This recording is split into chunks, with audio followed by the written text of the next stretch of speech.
Good morning children. आज हम पुनः कमलेश्वर द्वारा रचित जॉर्ज पंचम की नाक पाठ का अध्ययन करेंगे।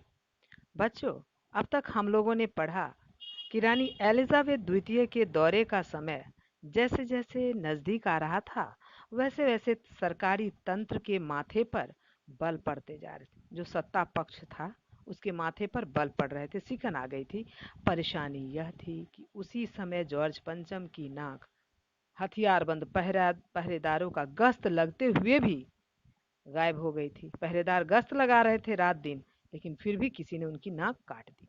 नई दिल्ली में सब कुछ संपन्न दिखाई दे रहा था, पर जॉर्ज पंचम की नाक न होना चिंता की बात थी। आपाधापी मच गई थी। जॉर्ज पंचम की नाक अब तक टूटी हुई देख सकते थे, अब टूटी हुई कैसे देख सकते थे? निश्चित रूप से यह उनकी गुलामी की मानसिकता का ही प्रतीक था। चलिए आगे पाठ पढ़ते हैं। उच्च स्तर पर मशवरे हुए, दिमाग खरोचे गए और यह तय किया गया कि हर हालत में नाक का होना बहुत जरूरी है। यानी भलाई चाहने वालों की मीटिंग बुलाई गई और नाक को लेकर उच्च स्तर पर बैठक हुई। यह तय होते ही एक मूर्तिकार को हुक्म दिया गया कि वह फौरन दिल्ली में हाजिर हो। मूर्तिकार यूं तो कलाकार था, पर जरा पैसे से लाचार था। आते ही उसने हुक्कामों मतलब अधिकारियों के चेहरे देखे। अजीब परेशानी थी उन चेहरों पर, कुछ लटके, कुछ उदास और कुछ बदहवास। आपाधापी मची हुई थी सभी पे।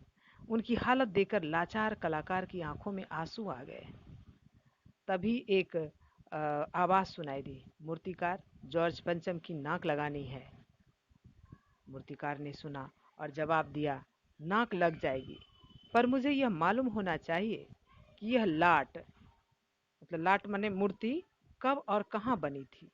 इस लाट के लिए पत्थर कहाँ से लाया गया था? मूर्तिकार ने कहा कि नाक तो लग जाएगी, लेकिन यह मूर्ति कब बनी, कहाँ बनी और पत्थर कहाँ से लाया गया था? सब हुक्कामों ने एक दूसरे की तरफ ताका।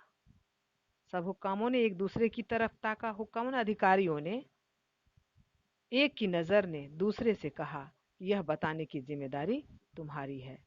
मैंने उसे बताना दूसरे की जिम्मेदारी समझकर सब ने एक दूसरे की ओर ताका। एक कलर को फोन किया गया और इस बात की पूरी छानबीन करने का काम सौंप दिया गया। पुरातत्व विभाग की फाइलों की पेट चीरे गए, पर कुछ भी पता नहीं चला।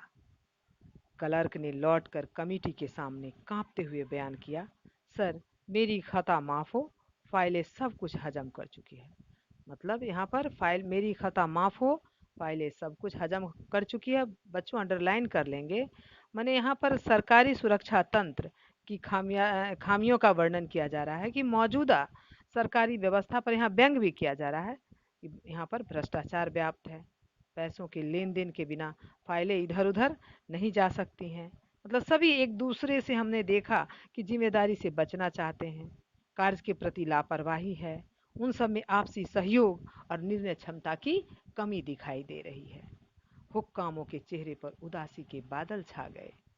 एक खास कमेटी बनाई गई और उसके जिम्मे यह काम दे दिया गया कि जैसे भी हो यह काम होना है और इस नाक का दारोमदार आप पर है। दारोमदार मतलब कार्यभार, जिम्मेदारी आप पर है। चलिए बच्चों, आप गृह कार्य नोट करें। रानी के आने से पहले नाक को लगवाने के क्या प्रबंध किए गए? दूसरा प्रश्न, मूर्तिकार दिल्ली आया और उसकी आंखों में आंसू आ गए, क्यों? धन्यवाद।